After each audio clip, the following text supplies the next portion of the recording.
exactamente cómo Dios controla las cosas, porque cualquier gobernador tiene obligación moral de gobernar las cosas y hacerlas bien. Algunos filósofos han dicho que probablemente Dios, después de crear el mundo, se fue y lo abandonó para sobrevivir como pudiera.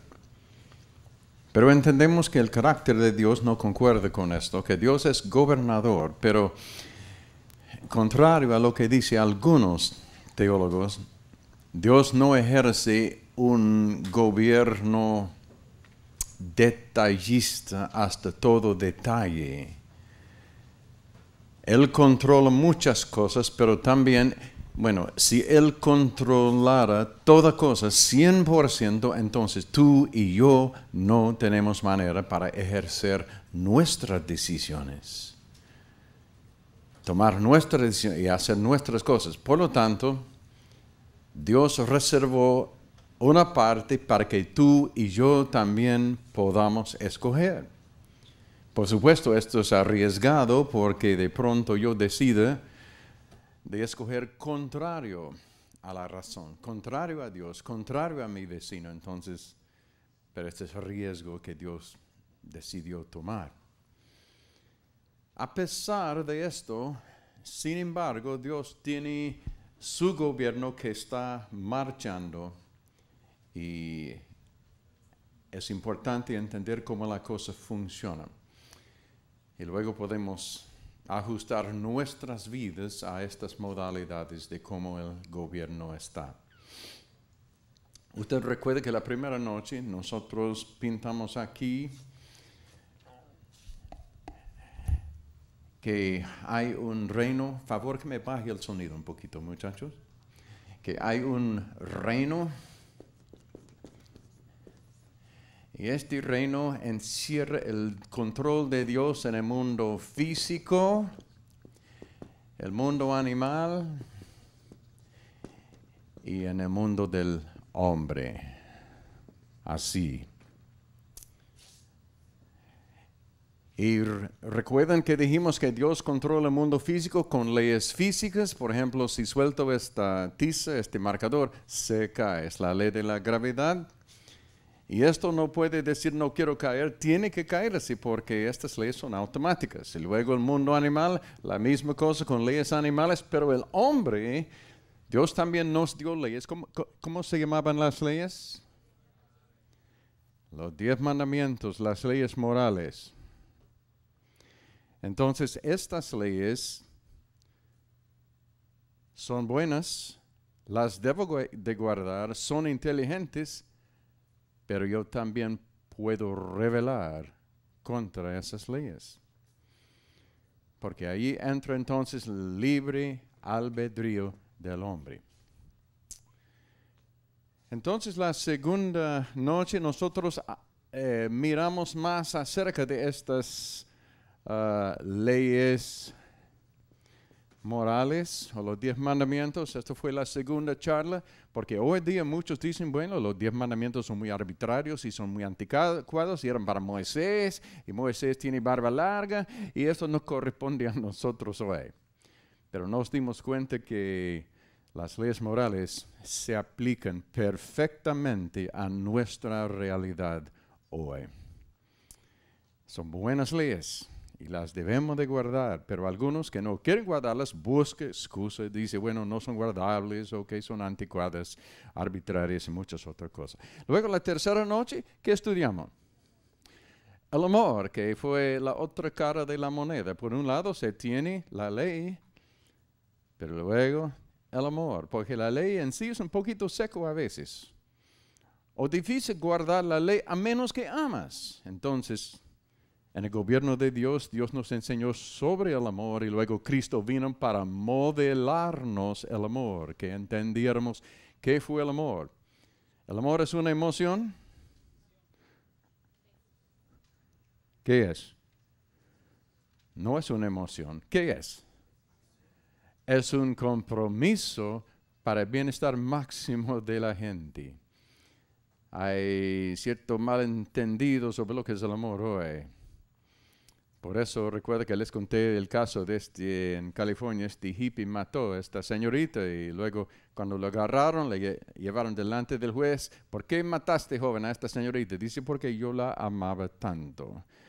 Entonces, no necesitamos más amor así. Pero el amor verdadero, el amor agape, es un amor que busca el bienestar más alto. Y esto fue parte del gobierno de Dios. Y Cristo vino para ponernos el ejemplo. Entonces, anoche vimos en qué manera el hombre respondió al gobierno de Dios. ¿Y sobre qué hablamos? La rebeldía del hombre. Dios puso buen gobierno y nosotros, como una raza entera, dijimos, no, Señor, quiero hacer mi propia cosa. Y esa es la razón que el mundo está en tanto conflicto. Y bien, Dios podría haber dicho, bueno, entonces, chao, no quiero saber más de ustedes, yo boto la toalla, adiós. Pero gracias a Dios no hizo esto. Porque el Señor, muy diligente en su amor, entonces Él buscaba manera todavía de gobernar al hombre sin robar al hombre su libre albedrío. Y esto no es fácil, es difícil, es complicado. ¿Cómo podrá Dios hoy hacer esto? ¿Cómo? Si tú fueras Dios y el hombre está libre, ¿cómo lo gobernarías? Cuando el hombre dice, yo no quiero que nadie me diga lo que yo debo hacer, yo quiero hacer lo que me dé la gana. ¿Y cómo lo gobiernas tú? No será fácil. Entonces, esto es el tema esta noche. Podrías llamarlo el último intento de Dios para gobernar al hombre. O si buscas un título un poquito más teológico, puedes llamarlo la expiación. El último esfuerzo de Dios para ver si pudiera gobernar al hombre. Antes de dar esto, yo sé que ya oramos una vez, pero quiero orar otra vez porque necesitamos que el Espíritu Santo nos dé revelación esta noche. Este es el tema central de la Biblia. Vamos a orar. Señor, gracias por tu palabra. Gracias por tu amor, por tu integridad y aún tu paciencia con la raza humana. Gracias, Señor. Y realmente, Señor, estamos de acuerdo con Isaías, todos nosotros nos descarriamos como ovejas, cada cual se apartó por su camino, mas Jehová cargó en él el pecado de todos nosotros. Y queremos darte gracias por esto. Esta noche, pues, Señor, danos otra vez la unción del Espíritu Santo. Dame a mí las palabras que debo de hablar, que des toda la persona aquí oídos espirituales. Y no solamente para oír, sino entender y luego abrazar y absorber y aplicar tu verdad y tu poder y tu espíritu. Señor, cámbianos todavía. Trata con nosotros, por favor. Te invitamos, Espíritu Santo. Sin ti no podemos hacer nada.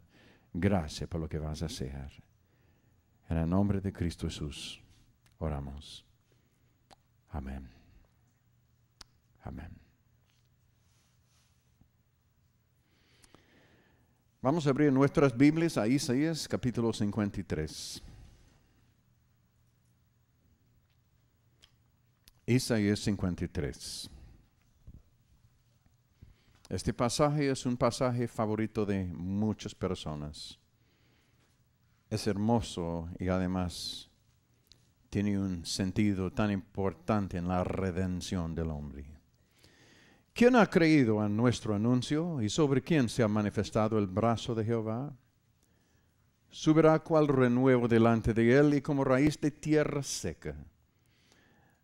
No hay parecer en él ni hermosura. Le veremos más inatractivo para que le deseemos.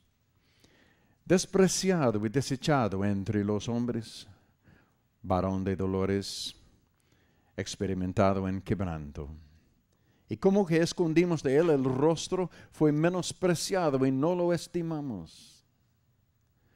ciertamente llevó Él nuestras enfermedades y sufrió nuestros dolores, y nosotros le tuvimos por azotado. Pensamos que Él era cualquier criminal y azotado y castigado por sus crímenes. Le tuvimos por azotado, por herido de Dios y abatido. Mas Él herido fue por las rebeliones de Wedge Allman, de los jucumeros y de todos nosotros. Herido por nuestras rebeliones, molido por nuestros pecados. El castigo de nuestra paz fue sobre Él, y por su llaga fuimos nosotros curados. Todos nosotros nos descarriamos como ovejas. Cada cual se apartó por su camino, mas Jehová cargó en Él el pecado de todos nosotros. Angustiado Él y afligido, no abrió su boca. Como cordero fue llevado al matadero, y como oveja delante de sus trasquiladores, enmudeció y no abrió su boca. Por cárcel y por juicio fue quitado, y su generación, ¿quién la contará? Porque fue cortado de la tierra de los vivientes, y por la rebelión de mi pueblo fue herido. Y se dispuso con los impíos su sepultura, mas con los ricos fue en su muerte, aunque nunca hizo maldad, ni hubo engaño en su boca. Con todo eso, Jehová quiso quebrantarlo, sujetándole a padecimiento. Cuando haya puesto su vida en expiación por el pecado, verá linaje. ¿Cómo que verá linaje? Jesús nunca fue casado. ¿Cómo verá linaje? Vivirá por largos días, y la voluntad de Jehová será en su mano prosperada. Verá el fruto de la aflicción de su alma y quedará satisfecho. Por su conocimiento justificará a mi siervo justo a muchos y llevará las iniquidades de ellos. Por tanto, yo le daré parte con los grandes y con los fuertes repartirá despojos, por cuanto derramó su vida hasta la muerte y fue contado con los pecadores, habiendo él llevado el pecado de muchos y orado por los transgresores. La palabra de Dios. No sé si ustedes recordarían en Hechos capítulo 8 el caso de Felipe y el eunuco, que Dios dijo a Felipe que fuera al desierto porque allí andaba el eunuco, que fue un oficial súper importante de un reino, y que le compartió el evangelio. Y recuerda que cuando Felipe se llegaba al eunuco, el eunuco, ¿qué estaba leyendo? Este mismo pasaje, ¿cierto? De Isaías 53. Y Felipe le preguntó, bueno, ¿tú entiendes lo que lees? Dice, ¿cómo puedo entender a menos que alguien me lo explique?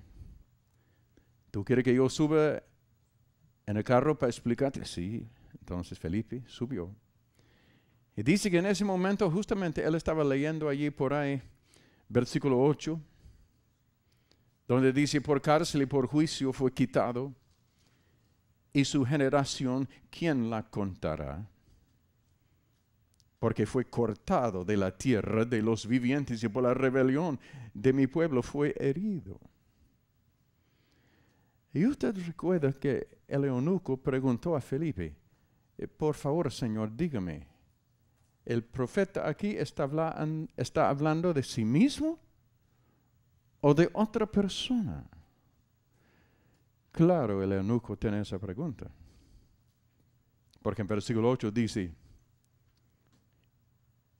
por cárcel y por juicio fue quitado, y su generación, ¿quién la contará? Porque fue cortado de la tierra de los vivientes. Es que el eunuco fue cortado también. Porque usted recuerda, el eunuco era uno quien está mutilado sexualmente para no pueda dar otras generaciones. Entonces Eunuco estaba muy maravillado que aquí dice que este fue cortado, lo mataron, pero luego en versículo 10 dice, verá linaje. Y él estaba preguntando, ¿cómo será posible esto? Y luego pensando ahí atrás en su cerebro este pensamiento, porque yo también soy cortado. Que si tendría yo también esperanza un día de ver linaje. Jesús vio linaje en nosotros. Y en las almas a quienes nosotros comunicaremos el Evangelio. Había una gran misionera. Su nombre era Margaret Thrasher. Era de las Asambleas de Dios hace muchos años. Ella fue a Egipto. Ella se podría haber casado, pero fue a Egipto y por fin la dieron el apodo, la madre de todo Egipto. Ella fue allí y dio su vida por los miles y miles de huérfanos allí para criarlos en los caminos del Señor. Ella vio linaje. Y yo estoy muy admirado de algunos de ustedes también. También de Yarley. Hace unos pocos años Yarley tenía ofrecimiento de matrimonio. Era un líder, un predicador en el ministerio. Fácilmente se podría haber casado. Inclusive, probablemente algunos chicos, ay Señor, de pronto esta es la última chance que voy a tener. Sí. Pero Yarley orando al Señor y sintió, esto no es. En Jucum no estamos contra el matrimonio. Y menos cuando yo tengo 51 años con la misma mujer, no estamos en contra del matrimonio. Pero admiramos las personas a quienes Dios llama para ser madres y padres de millares y de millones. Y esto fue el caso de Jesucristo. Entonces, esta noche vamos a hablar sobre la expiación. La expiación causa cierta confusión a algunos. Una vez yo estaba enseñando en Bogotá, Colombia, una mujer católica preguntó, hermano Wedge, dime por favor, ¿por qué fue necesario que Dios enviara Cristo para morir? Su propio Hijo. ¿No hubiera sido factible mandar un ángel? Pero su propio Hijo, ¿por qué será? Muy buena pregunta. Ojalá que antes de terminar la charla esta noche, que veremos la respuesta. Otros han preguntado, bueno, ¿será que Dios está tan lleno de ira que Él necesitaba desencadenar su ira sobre alguien, desahogarse? Es como si yo soy un tipo muy furioso.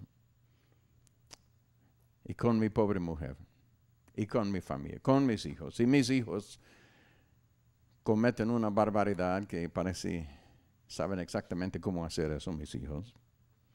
Entonces yo estoy para castigarlos y tengo en la casa un cinturón bien interesante, más o menos así. Y Shirley dice, no, Wedge, que no los pegues. No, pero he hecho mal, tengo que desahogarme. Y Shirley dice, Wedge, no lo hagas porque lo matas. No, voy a hacer. Y Shirley dice, mire Wedge, mejor, pégame a mí. Y ella se agacha para recibir esos latigazos. ¿Será que Dios es así? Y Dios tuvo que encontrar a alguien sobre quien soltar toda esta ira y luego después, bueno, ya siento un poco mejor.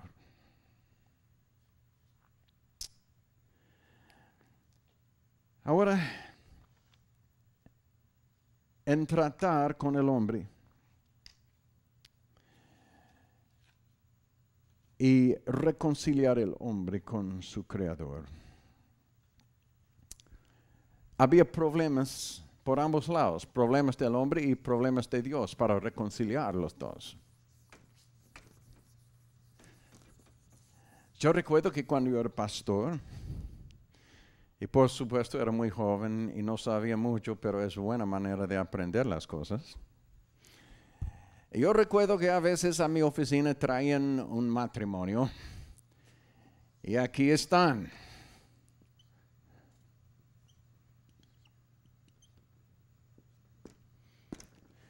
Bueno, vamos a darle un poquito de cabello a ella, ¿no? Entonces dicen, hermano Wedge, por favor, arréglanos. Y yo, joven pastor, ¿cómo no, hermano? ¿Cómo no?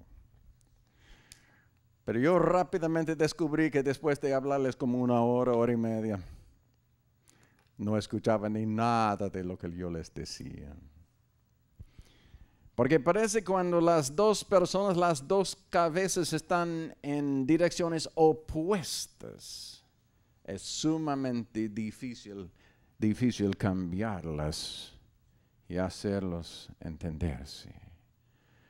Y a veces después de hablarles tanto me daba la gana de agarrar los dos cocos y así y darles bien duro. Es la única manera de hacerlo. Bueno, parece que una cosa así existía entre el hombre y Dios, pero con una diferencia. Dios no estaba así. Al contrario, Dios estaba buscando al hombre. Y Dios está aquí extendiéndose hacia el hombre, corriendo en pos del hombre y diciendo, hombre, espérate, vamos a razonar. Y el hombre dice, no, yo no quiero saber nada. Tú no me quieres a mí, tú me odias. Tus leyes son arbitrarias. Tú nunca me hiciste ningún beneficio. Y el hombre corre en una fuga loca de la presencia de Dios. Entonces, ¿cómo podríamos hacer el hombre parar y escuchar y razonar un poquito? Entonces había problemas por el lado del hombre. ¿Cómo vamos a hacer al hombre? Escuchar la voz de Dios, escuchar su propia conciencia. Y ojalá que hubiera una reconciliación. Bueno, el hombre tenía tres cosas a su contra. Primeramente, después del caso del jardín de Edén, cuando el hombre desobedeció y comió la fruta, desde ahí en adelante se nota, el hombre, su concepto de Dios se cambió. Tú recuerdas que todos los días Dios bajaba en el jardín para tener compañerismo con Adán y Eva, pero después del pecado, entonces vino Dios. ¿Y a dónde fueron Adán y Eva? Se escondieron. Entonces ya empezaron a maquinar ideas sobre Dios, que Dios no era buen Dios. Y otro problema con el hombre también, el hombre está teniendo un romance tremendo con el pecado, un coqueteo enorme con el pecado. El pecado tiene placer, pero placer temporal y unas consecuencias mortales después. Entonces el hombre no quería dejar su pecado. Además, encima de eso, problema de orgullo. Porque ya el hombre habiendo roto la conexión entre él y su creador, él empezaba a pensar de sí en una forma incorrecta frente a su creador. Y hasta el día de hoy el hombre piensa así.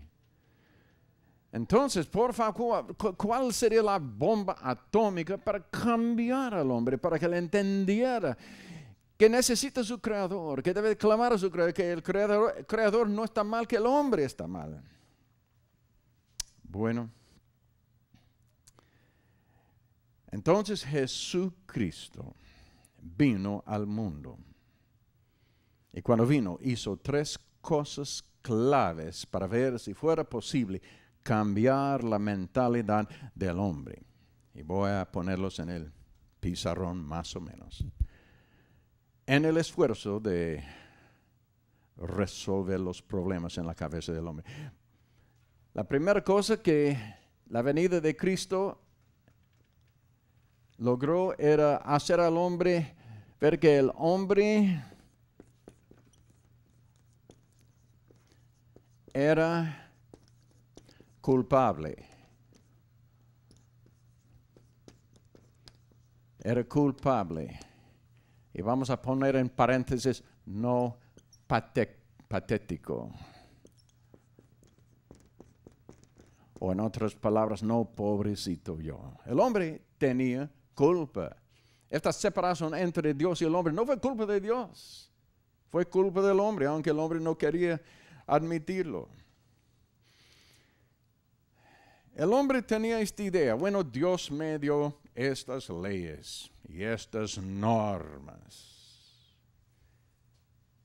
Y esas leyes no son guardables. Entonces, Dios dijo, bueno, voy a mandar mi hijo para vivir como hombre y frente a las leyes mi hijo las va a guardar. Y cuando Cristo guardó las leyes, los 10 mandamientos, ¿qué probó esto? Que sí son guardables. Las leyes no estaban malas, no estaban imposibles. Cualquier sistema legal que decretara leyes imposibles sobre una sociedad, eso es un acto criminal. Y luego después, inculpar a la persona por haberlas rotas cuando las leyes no eran cumplibles en primer caso. Entonces Jesucristo vino, no pecó, guardó todas las leyes. Pero algunos de ustedes deben de estar pensando, pues claro, güey, Él las guardó porque Cristo era el Hijo de Dios. Yo soy solamente un hombre. Cristo fue el Hijo de Dios. Pero escucha, Él vino como hombre. Él dejó mucha de su cosa, digamos, sobrenatural atrás y vino como hombre. Vamos a mirar Filipenses capítulo 2. Filipenses capítulo 2.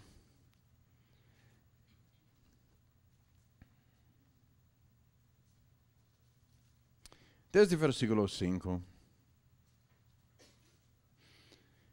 Haya pues en vosotros este sentir que hubo también en Cristo Jesús, el cual, siendo en forma de Dios, no estimó el ser igual a Dios como cosa a que aferrarse. En otras palabras, Cristo no tuvo que competir para ser Dios. Él ya era Dios.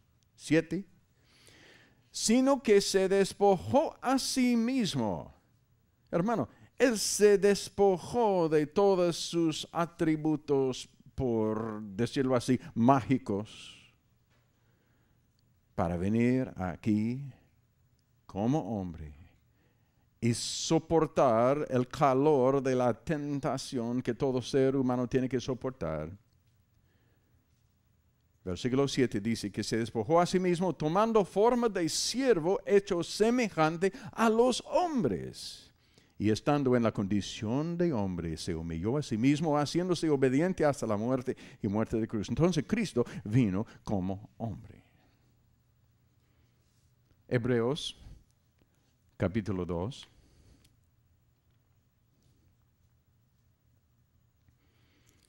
Versículos 16 a 18. Hebreos 2.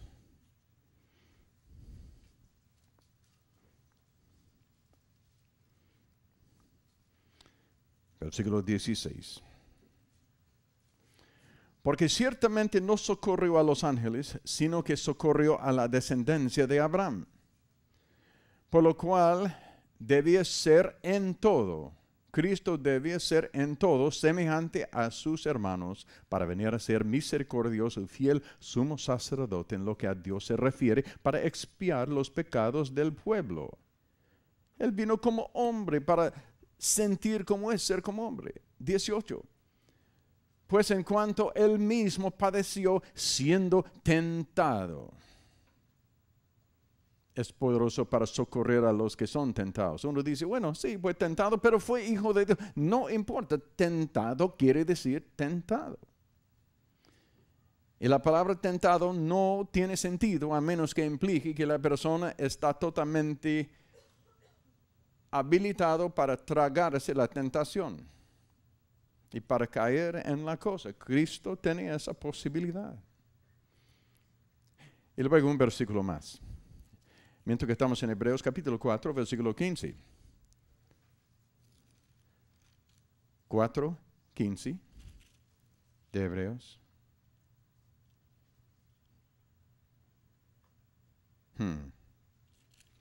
Me parece que esto no es.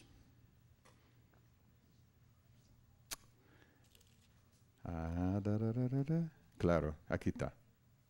Ok. Yo estaba en capítulo 3. Porque no tenemos un sumo sacerdote que no puede compadecerse de nuestras debilidades, sino uno que fue tentado en todo según nuestra semejanza. ¿Pero qué? Sin pecado. Gloria al Señor. Entonces Cristo, aunque fue tentado, guardó la ley. Y esto destruye la excusa del hombre. Hoy día, bueno, la razón que rompo los 10 mandamientos es porque son imposibles guardar. No fue así. Ahora, ¿cómo supones tú? Dime, ustedes jucumeros tan inteligentes, ¿cómo supones tú que Cristo logró guardar la ley y vencer la tentación? ¿Cómo logró él? ¿No supones que estaba armado con, puede ser como 40, 50 ángeles para hacer este trabajo? ¿Cómo supones que él venció? Quiero escuchar una respuesta. ¿Cómo? Amaba a Dios, claro. ¿Y qué más? ¿Cuáles fueron sus instrumentos de batalla para vencer? Ok, voy escuchando mucha buena cosa. La oración, ayuno, la palabra. Recuerda que cuando fue tentado en el desierto, dice, no, Satanás, porque la palabra dice. Y querido hermano, tú y yo hoy tenemos las mismas armas para derrotar al enemigo y vencer y guardar la ley del Señor. Y 1 de Pedro 2:21 dice que Cristo vino como nuestro ejemplo. Él no pecó y esto fue ejemplo para nosotros, para que nosotros no pecáramos. Muy bien. Ok, entonces la primera razón que Jesús vino para quitar la excusa que el hombre tuvo que romper las leyes, porque el hombre, si es cierto que las leyes eran imposibles, entonces el hombre no es culpable, el hombre es solamente patético, pobrecito yo. Este Dios cruel me dio leyes que no puedo guardar y ahora me condena porque no las guardo. Pero Jesús vino y cuando Él vino y murió en esta cruz, ya no había nadie que pudo decir que había violado la ley de Dios.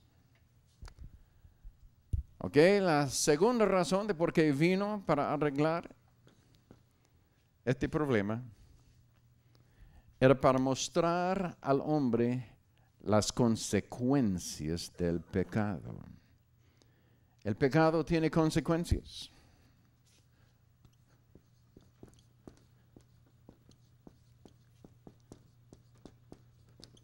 Consecuencias del pecado.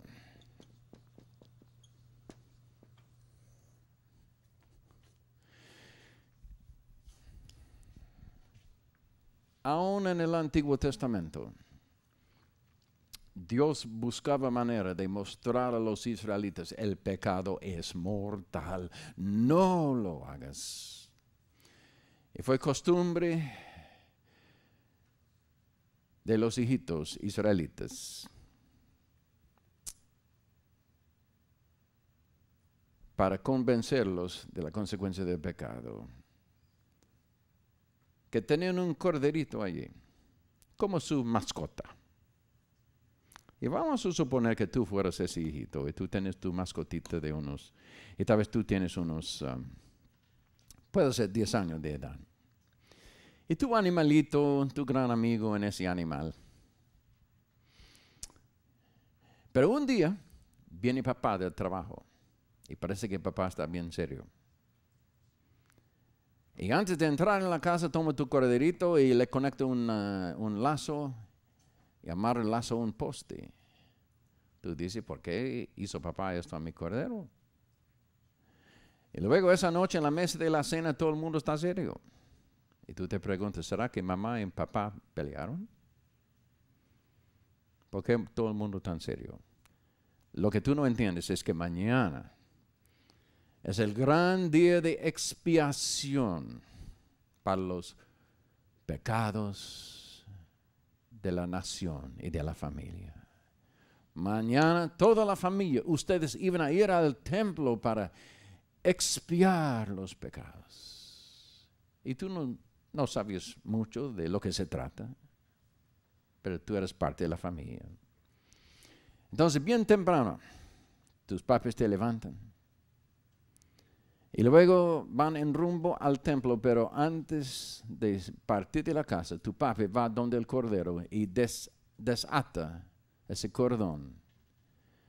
Y luego lleva el corderito, tu mascota, con él. Luego llegan ahí al templo y la cosa más rara que has visto en tu vida, que había tanta gente con caras rojas, mojadas, personas llorando. Y tú dices, ¿qué cosa es esto? Tú no entendías que fue día para lamentar los pecados de la nación. Entonces tú seguías al lado de tu papi y tu papi tomó el corderito y luego entró allí a frente y ya estaba el sacerdote y tu papi entregó tu mascota al sacerdote y tú mirabas y el vestimento del sacerdote estaba salpicado de sangre y tú dices, ¿por qué es eso?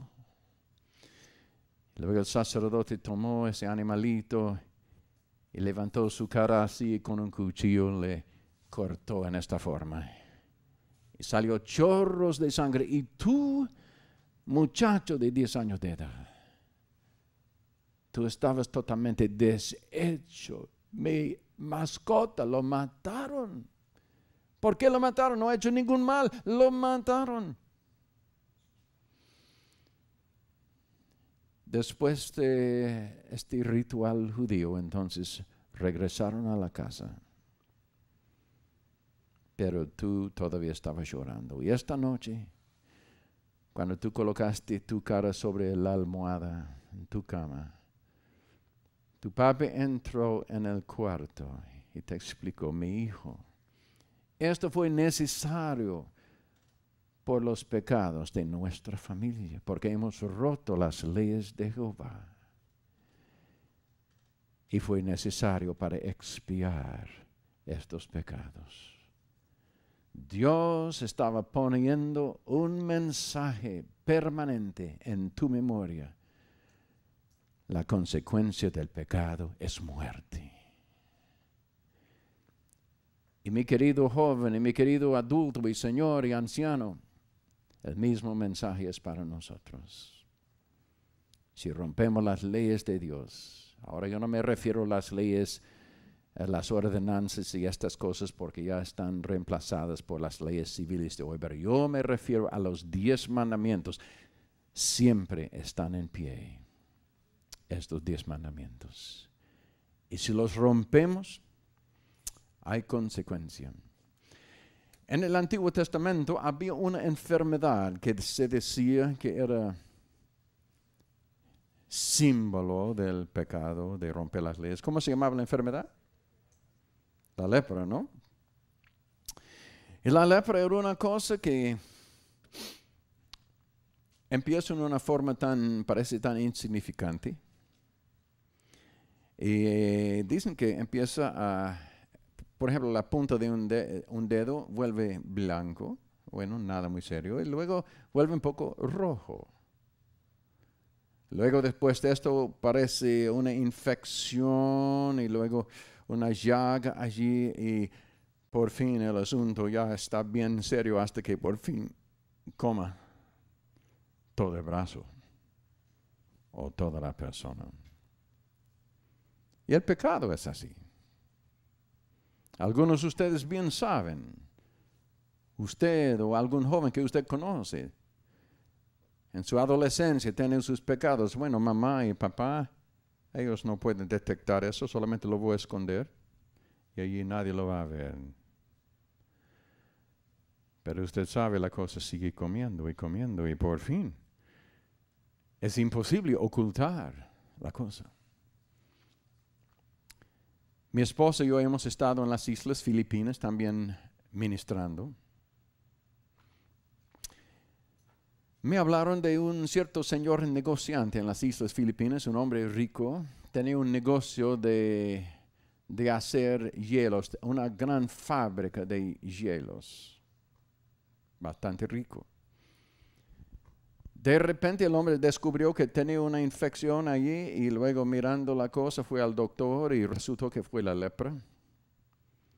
Y el doctor por la ley estaba obligado a reportarlo y ponerlo en lepracomio, pero siendo que el hombre tenía mucho dinero, compró el doctor y quedaba libre un tiempo más.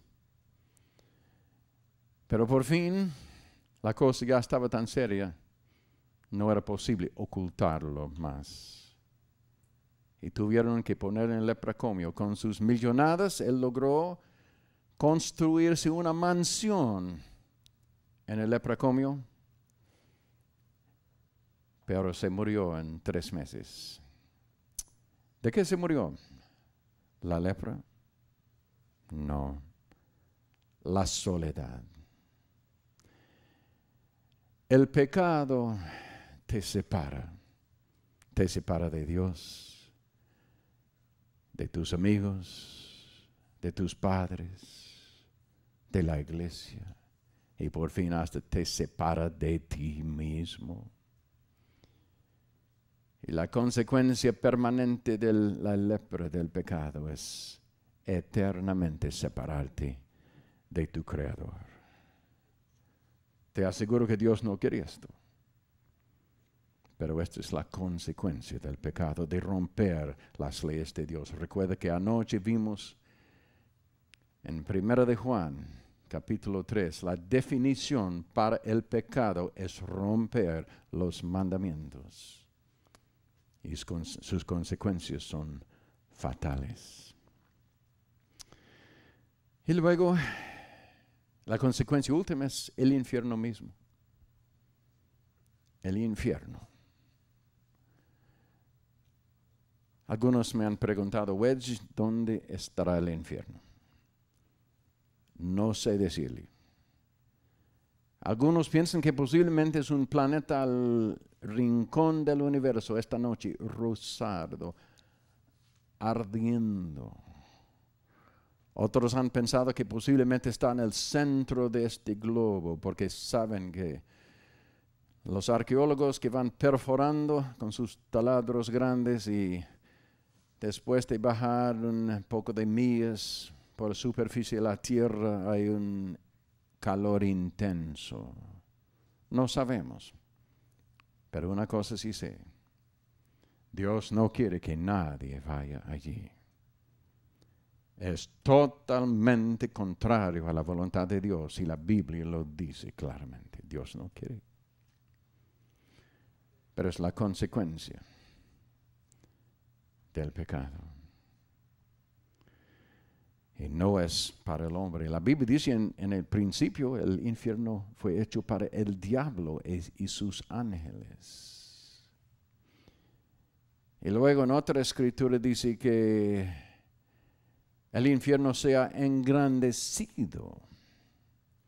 Y algunos suponen que originalmente fue hecho para el diablo y sus ángeles, pero después cuando Dios vio que el hombre iba a seguir el camino de Satanás, tuvieron que remodelar el infierno. Es un pensamiento un poco pesado.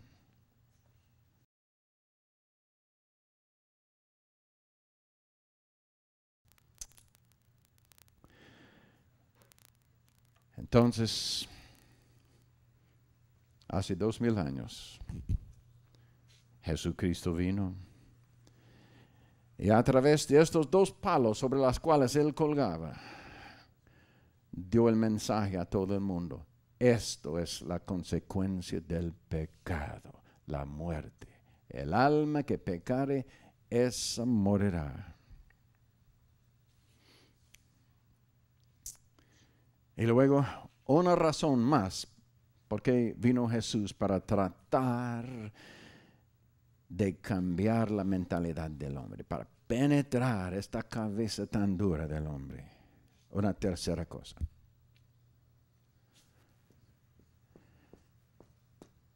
Cristo vino para mostrar al hombre el amor de Dios. Hoy vivimos en un mundo donde muchos piensan que nadie les ama, y algunos se atreven a decirlo: nadie me ama a mí. Y yo no amo a nadie.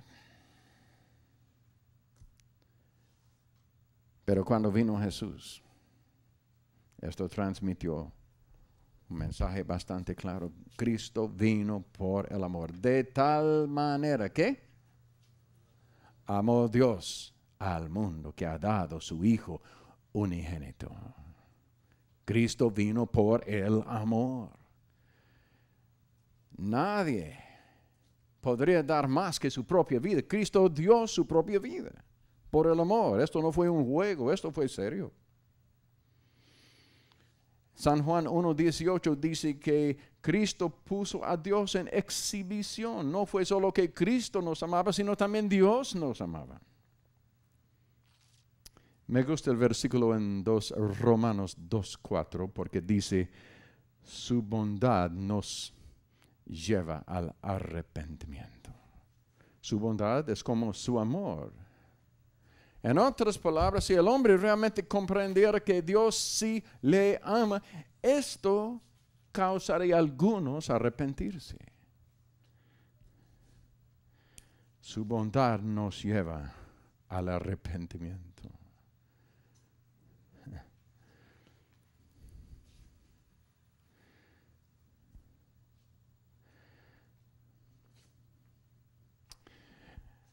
Hace algunos años, en un siglo pasado,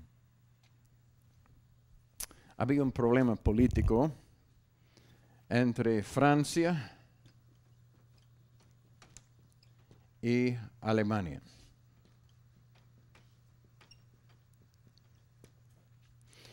Francia no confiaba mucho en los alemanes porque es una nación muy inteligente y puede ser en un momento dado un poco tramposo.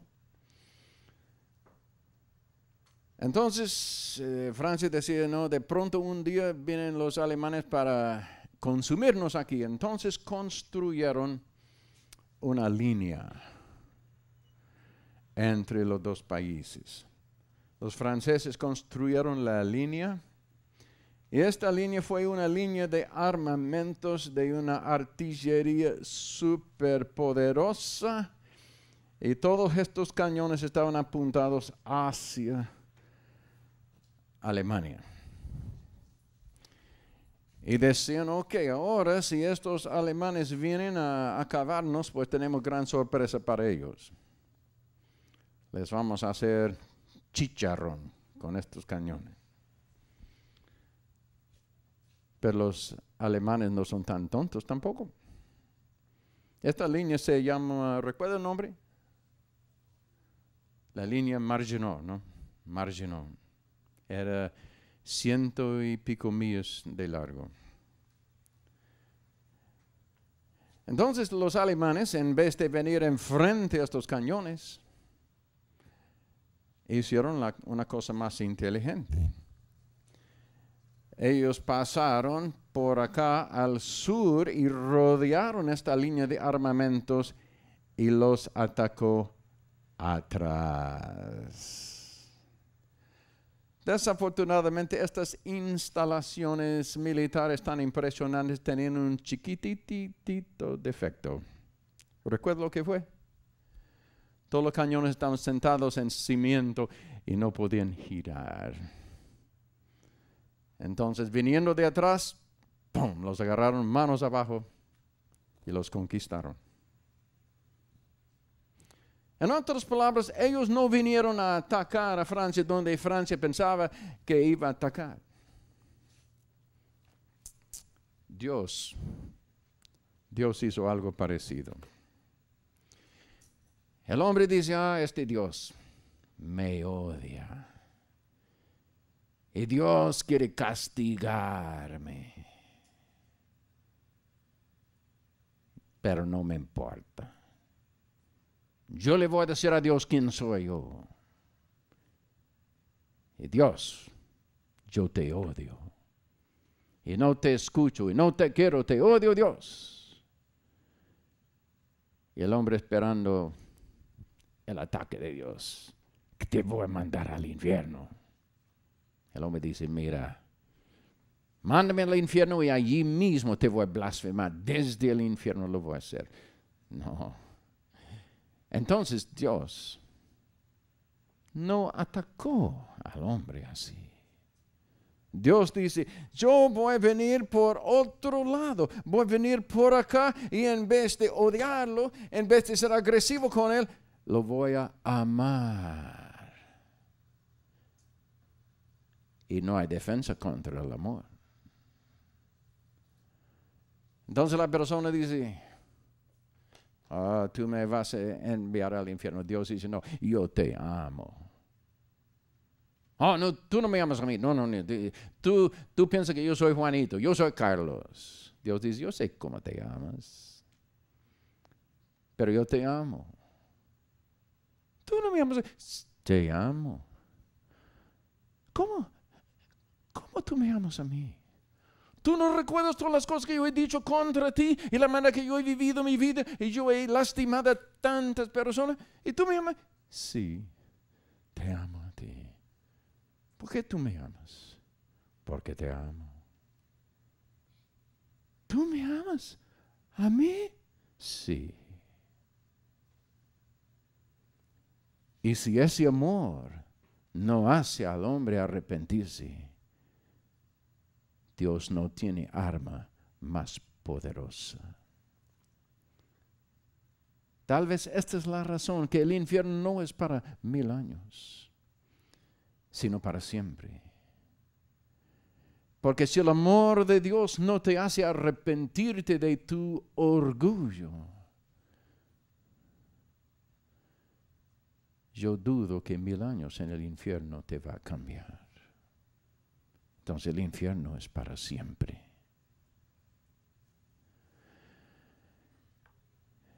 Entonces el amor de Dios fue la gran cosa.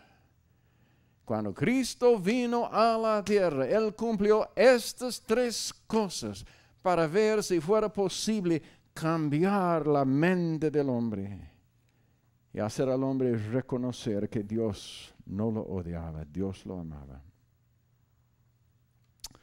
Ok, entonces ahora hemos hablado solamente de los problemas que el hombre tiene para reconciliarse con Dios. Ahora yo me pregunto si acaso Dios tendría problemas en reconciliarse con el hombre. ¿Qué piensan ustedes? Quiero saber lo que opinan, por favor.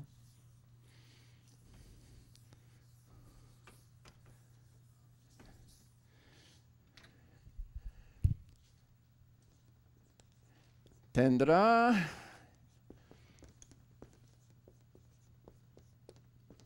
Dios problemas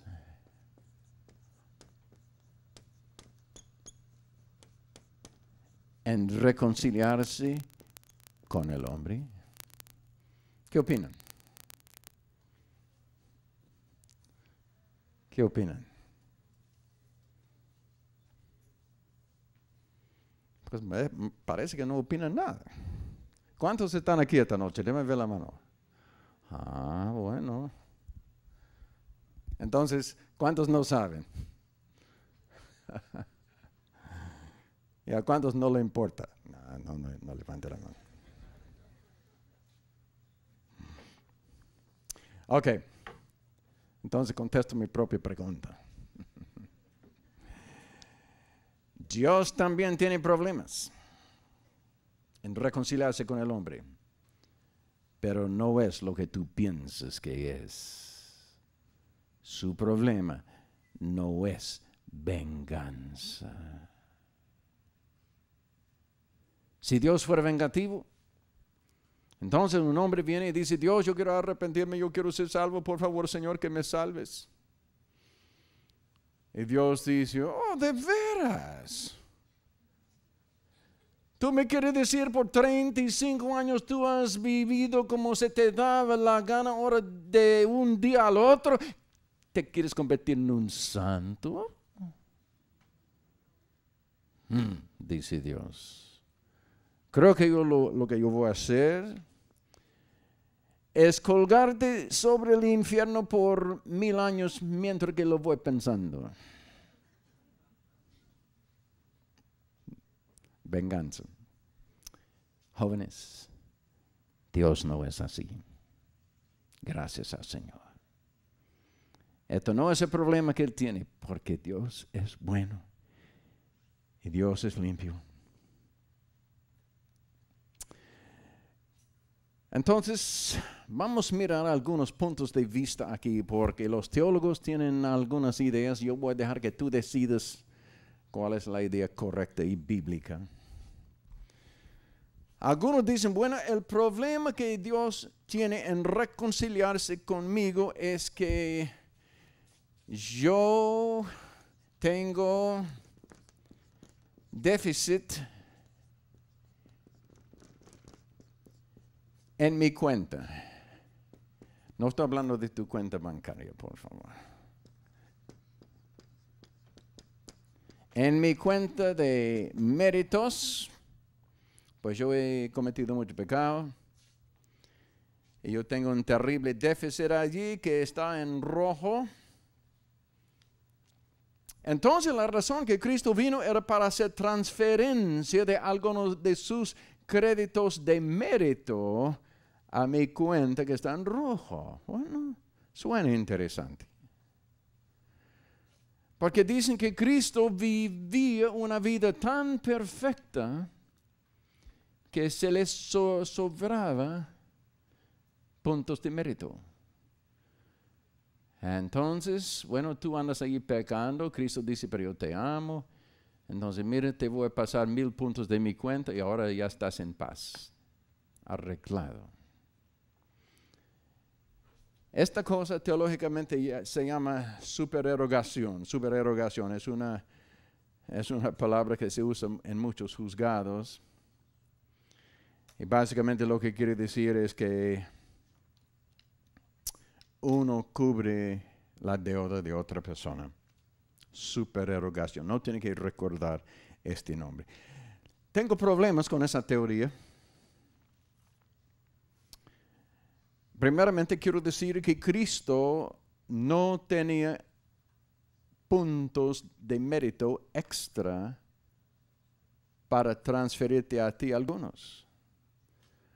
Tú recuerdas en el Antiguo Testamento el cordero de expiación, de sacrificio, tenía que ser un animal perfecto. Entonces Cristo tuvo que ser perfecto por sí mismo. De otro modo, Él no serviría de ser el sacrificio de Jehová. Entonces no había créditos que sobraban. Y otra cosa, si fue cierto que Cristo obedeció a la ley para mí en vez de que yo obedeciera a la ley, Él obedeció para mí, entonces, ¿por qué es ahora la Biblia exige que yo obedezca la ley también? Parece que debe de ser suficiente que Él la obedeció. Pero la Biblia dice que yo también tengo que obedecerla. Además, si este sistema funcionara, entonces, ahora, ¿por qué Dios requiere que Él muera encima de lo demás? Después de haberme pasado sus créditos de su cuenta, ahora Dios exige, ahora muérete. No estoy de acuerdo con este, pero por lo menos entienden más o menos cómo este punto de vista es. Quiero darle 2 o 3 puntos de vista para que ustedes también vayan pensando. Otros dicen, bueno, lo que pasa, vamos a poner esto número 1, ¿ok? Y otra persona dice, bueno, el problema es que la razón que Dios tiene guerra con el hombre es porque Dios requiere justicia retributiva.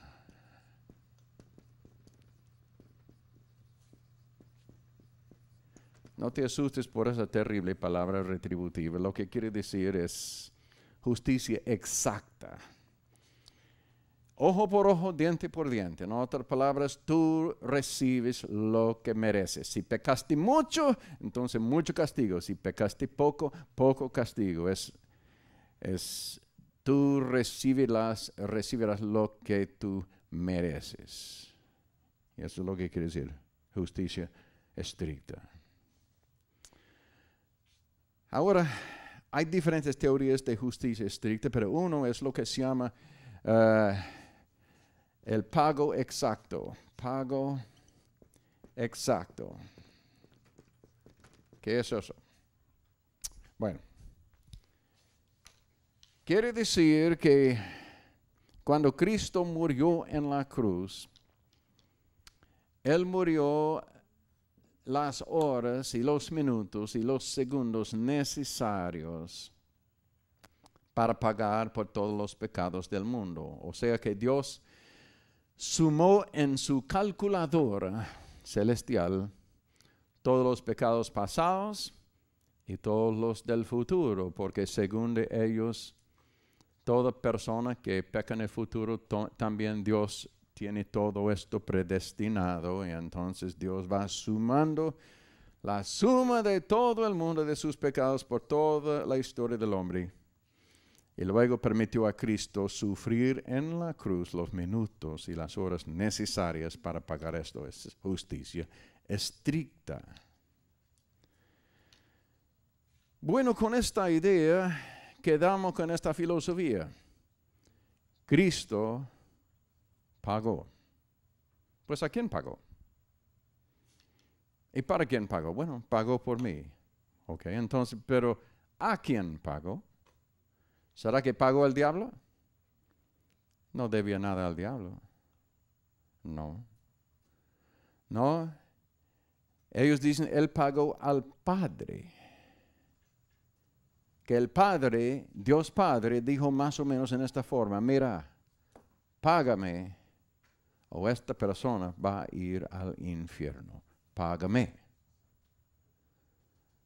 Bueno. Por lo tanto, algunos nombran esta teoría número 2,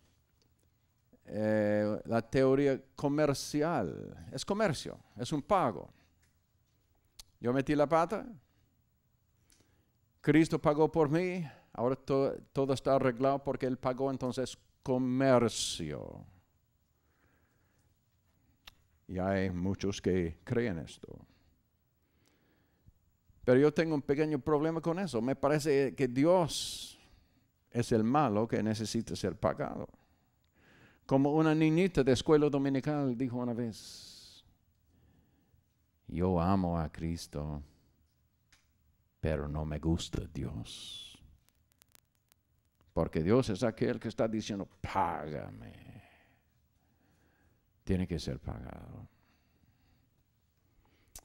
Pero esta es la base de esto. Dios tiene que tener justicia estricta.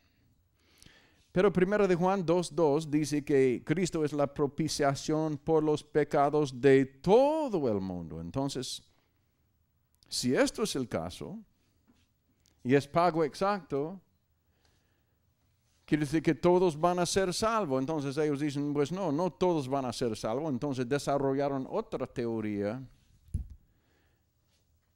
Y esa teoría es del pago limitado.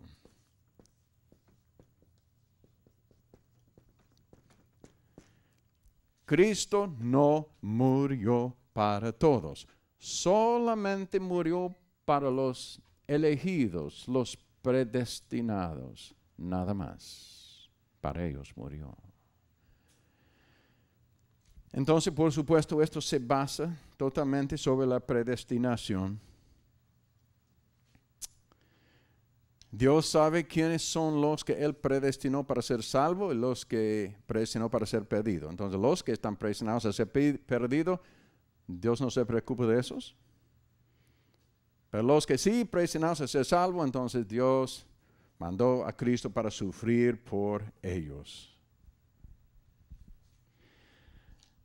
Tengo problemas con todo esto. Como ya dije, Dios es aquel que tiene que ser pagado. Y uno casi queda con el sentir, ¿será que Dios es vengativo? Además, piensa de esto. Si es cuestión de pago, entonces, ¿dónde estará el perdón? Lo que está pagado no tiene que ser perdonado, porque fue pagado. Mi entendimiento es que Dios se deleita en perdonar. Dios es perdonador. Pero aquí lo tenemos como un comerciante. Tal vez algunos de ustedes recordarán en Mateo capítulo 18, donde un hombre que debía una suma grande a un rey, el rey iba a mandarlo a la cárcel a los verdugos. El hombre no podía pagar la deuda. Entonces, por fin, el hombre se humilló delante del rey y le clamó y dice, por favor, señor rey, no puedo pagar, por favor que me perdones. Y el rey lo perdonó y sin pago. ¿No sería esto más bien como el cuadro de nuestro Dios en vez de exigir algún pago?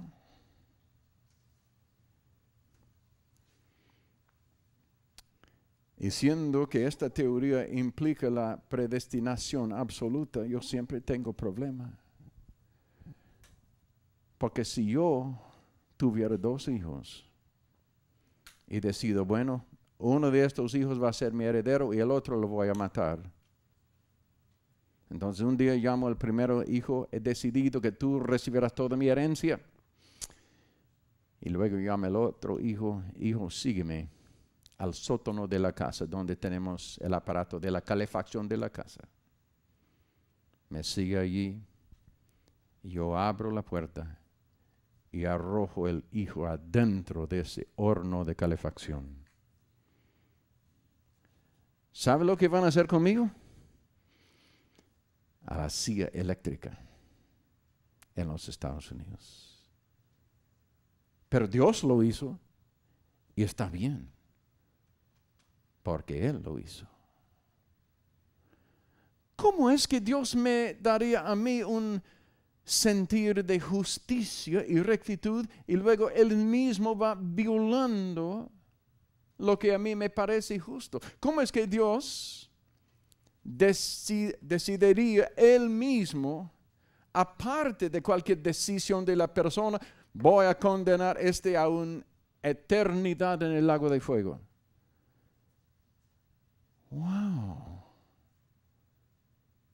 Pero la mayoría de los norteamericanos creen esto hoy. La mayoría, esto es lo que se llama sana doctrina. Para que yo pueda servir a Dios con pasión y con emoción, necesito ver que Dios no quiere que nadie perezca, sino que todos procedan al arrepentimiento. Y cuando yo entiendo que Dios es así, Dios dice, no quiero que nadie perezca, nadie. La Biblia lo dice varias veces. Entonces, mi disposición, Señor, déjame ayudarte. Quiero ayudarte a hacer eso, Señor. Aún, Señor, si a mí me cueste la vida, si voy a un país lejano, si me matan o cualquier cosa, pero Señor, vale la pena porque yo sé que tú no quieres que nadie perezca, ni yo, entonces juntos vamos a hacer un equipo y vamos a hacer algo. Entonces esta teoría tampoco estoy de acuerdo con ella. hay alrededor, yo creo, como 11 o 12 teorías de la expiación, pero ahora déjame darle la que creo yo. Y funciona en esta manera.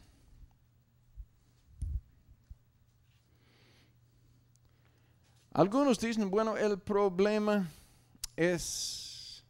no es que Dios está demandando justicia, pero es un problema gubernamental.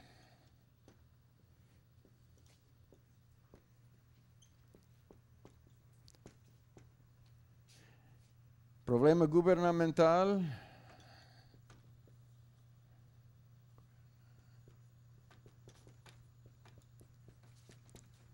que Dios tiene. Dios, como soberano del universo, Dios está obligado a mantener su gobierno fuerte y sano para poder controlar bien el universo. Todo gobierno tiene que tener sus leyes y sus parámetros de comportamiento. Entonces Dios está obligado a mantener respeto para sus leyes. Nosotros sabemos en el sistema legal, por ejemplo, digamos de San Juan, Puerto Rico, o Caguas, o donde quiera, el juez tiene esa responsabilidad. Supongamos que un joven sale y mata a una persona, y luego lo agarran, lo traen delante del juicio. El juez mira al joven y siente compasión para el joven, y él dice, joven, me da tanta pena que tengo que juzgarte. Pero joven, si yo te suelto así, toda la sociedad va a sufrir. Número uno, porque tú eres un riesgo, porque de pronto matarás a otro. Pero peor que eso, el hecho de que la ley dice que la persona que mata a otra persona tendrá que pagar una consecuencia. Y si yo te dejo suelto sin pagar la consecuencia, esto debilita la ley. Y joven, no puedo hacerlo o todo el país sufre. Entonces el castigo es tal y tal y tal. Dios tenía este problema. El problema es de sostener la ley.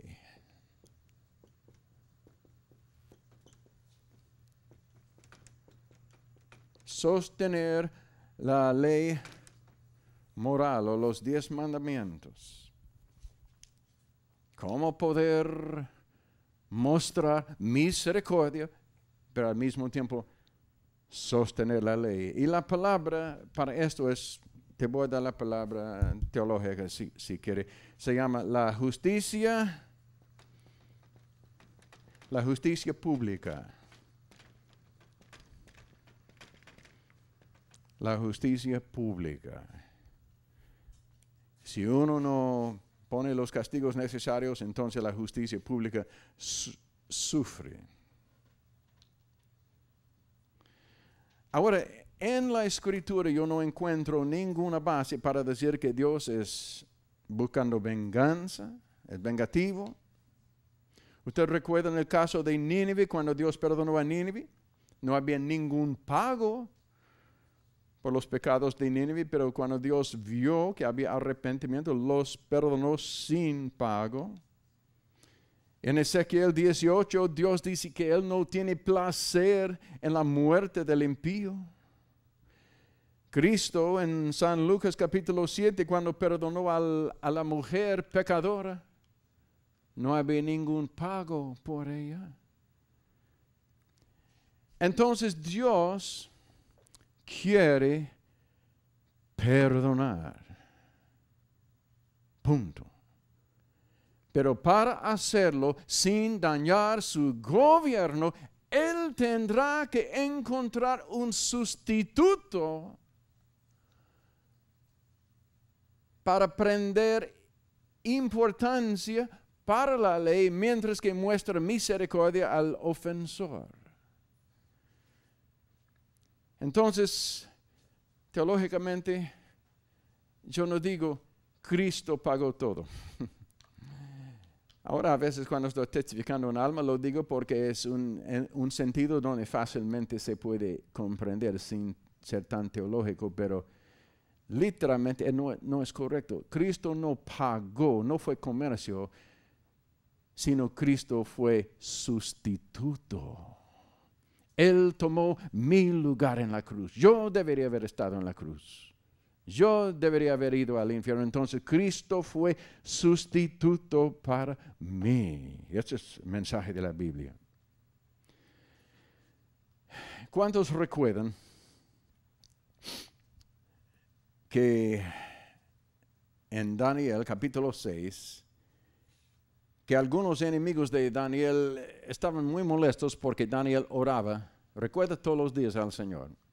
Entonces le arreglaron trampa. ¿Cuál fue la trampa?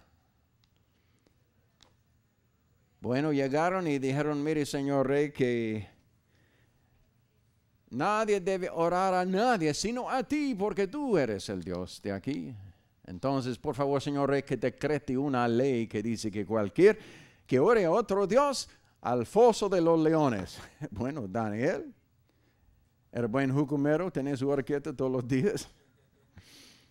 Entonces, todos los días, hasta con las ventanas abiertas, Daniel oraba al Señor. Y luego los enemigos, ¡ajá! Ya, ahí está. Entonces lo reportaron al rey. Ahora mira, el chiste fue esto. El rey era amigo de Daniel. El rey no quería castigar a Daniel. Y él buscó manera de no castigar a Daniel. Pero no había manera porque si el rey se hubiera echado para atrás en el castigo, la ley sufre rebajo y causa debilidad en todo el reino. Y porque el rey amaba a sus sujetos y su reino, él dice, Daniel, lo siento mucho, pero tendremos que hacer lo que la ley dice. Entonces arrojaron a Daniel en el foso de los leones. Y parece que todos esos leones se convirtieron en gatitos de los más mansos. Y como escuché un predicador decir, hasta usó uno de esos leones con su cola para hacer un ventilador, un electric fan para Daniel, para que un poquito de ventilación. No puedo encontrar en la Biblia, pero si un predicador lo dijo, quién sabe. Y luego, después de que Daniel había cumplido con el castigo y los leones no le hicieron nada, entonces, día siguiente, el rey llegó al foso. Daniel, ¿tú estás allí? Sí, señor rey. Ay, me imagino el rey dijo, gloria a Dios, sáquenle de allí. Y luego el rey agarró todos los enemigos de Daniel y los arrojó allí. Usted recuerda, aún antes de caer al fondo, los animales los agarraron en sus bocas así. Y buenas noches, enemigos. Qué bárbaro. Qué historia. Entonces, esto fue un caso donde fue necesario cumplir con la ley para sostener su fuerza. Ahora había una cosa que sucedió hace muchos años, parece aún más interesante todavía. Dicen que en el sur de Grecia, en una pequeña colonia, según de lo que he escuchado varias versiones, pero había un rey que se llamaba Seleucus. Era un hombre íntegro, un hombre que amaba a su pueblo, lindo hombre. Y resulta que él era un rey que amaba a su pueblo, pero su pueblo tenía un problema bien serio. El problema fue que había un fuerte espíritu de robo en el pueblo. Ninguna cosa estaba segura. Y el rey Seleucus, él entendía que esto no era bueno para su pueblo. Entonces, por fin dijo, tengo que parar este crimen o esto va a acabar con la sociedad. Por fin decretó una ley tan fuerte porque amaba a su pueblo. Recuerda que las leyes, si son buenas, son nuestros amigos, no nuestros enemigos. Entonces decretó esta ley: desde ahora en adelante los que están sorprendidos en robo, les vamos a quemar los 2 ojos. Poquito serio. Y aunque los varones del imperio siempre dicen, bueno, pero esto es la carne y tenemos que robar un poquito, pero cuando escucharon esto, más o menos mantenían sus manos en sus propios bolsillos, por lo menos por un tiempo. Y dejaron de robar. Corrieron unos poquitos meses y por fin un buen día vino la policía al rey Seleucus y dijo, señor Seleucus, nos da pena decirte, pero ya después de decretar esta ley, ya hemos encontrado el primer ladrón. Y es un joven. Seleucus dijo, lo siento mucho, pero tenemos que cumplir con lo que dice la ley. Trae el joven. Lo trajeron y resultó siendo el hijo del rey mismo, el hijo de Seleucus. Y cuando los ladrones del imperio escucharon esto, se regocijaban. Si fueran cristianos hubieran dicho gloria a Dios, pero no fueron. Porque dijeron, bueno, el rey Seleucus no va a quemar los ojos de su hijo. Y si él no quema los ojos de su hijo, ¿qué va a pasar con la ley? Por los tubos. Pero Seleucus amaba demasiado a su pueblo. Entonces lo que hizo el rey Seleucus, quemó el ojo derecho de su hijo y el ojo izquierdo de sí mismo. En esta forma cumpliendo con la letra de la ley, pero al mismo tiempo mostrando misericordia al ofensor. Y desde aquel día en adelante nadie pudo decir que Seleucus no estaba serio con sus leyes. Y dicen que cuando él se llevaba en su carroza a visitar las provincias de su reino, él siempre se sentaba enfrente. Y dice que todo el mundo podría mirar el ojo quemado de él. Y sabían que no iba a quemar el otro para ellos. Y causó una fuerte sanidad moral en todo el reino. Y eso es lo que hizo Jesús. Él mismo tomó nuestro castigo para mostrar seriedad a la ley, pero al mismo tiempo para darnos misericordia. Me gusta tanto Romanos 3:24, si quiere por lo menos apuntarlo. Romanos 3:24. Siendo justificados gratuitamente, subraya, gratuitamente por su gracia, mediante la redención que es en Cristo Jesús. La justificación fue gratuita, no había pago, había perdón. Cuando hay perdón, no hay necesidad de pago. Esto fue Romanos 3:24. No hay necesidad de pago. Entonces la cruz de Cristo tiene 2 funciones, hace 2 cosas.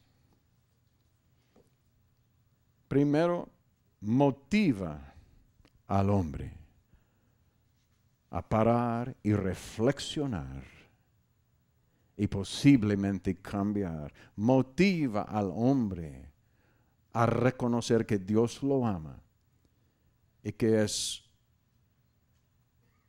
una insensatez que el hombre siguiera en su pecado. La cruz motiva al hombre a cortar con el pecado y a arrepentirse. Y la segunda cosa que la cruz hace es que hace posible para Dios a dar perdón al hombre sin debilitar las leyes del gobierno de Dios. Dios puede perdonar. Dios nunca quiere castigar. Si Dios puede encontrar arrepentimiento, Dios es el primero para decir entonces yo te perdono.